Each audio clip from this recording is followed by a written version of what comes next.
अर्चितला आज त्याचा फेवरेट म्हणजे दूध चपातीचा नाश्ता होता. त्यामुळे स्वारी थोडी खुशीत होती. नाश्ता झाल्यानंतर मस्त खेळत बसला.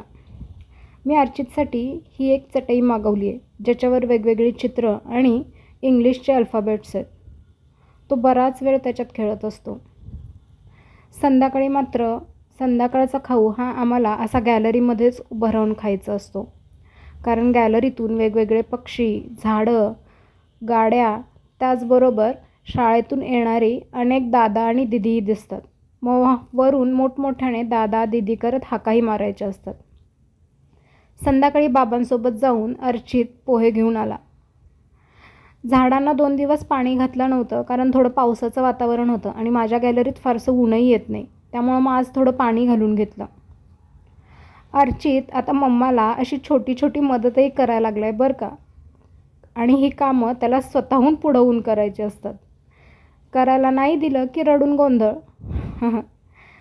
संध्याकाळी थोडी तब्येत ठीक नव्हती, म्हणून म्हटलं काहीतरी लाईट डिनर करावा. म्हणून बनवले स्पेशल बटाटा घातलेले कांदे पोहे. अर्चितनेही पोह्यांवर छान ताव मारला. थोडक्यात काय, आजच्या दिवसाची सुरुवात व शेवट दोन्हीही अर्चूच्याच फेवरेट पदार्थांनी झाली. या पोह्यांची डिटेल रेसिपी तुम्ही माझ्या ब्लॉगवर चेक करू शकता. Please like, share and subscribe my channel. Also press the bell icon. Thank you.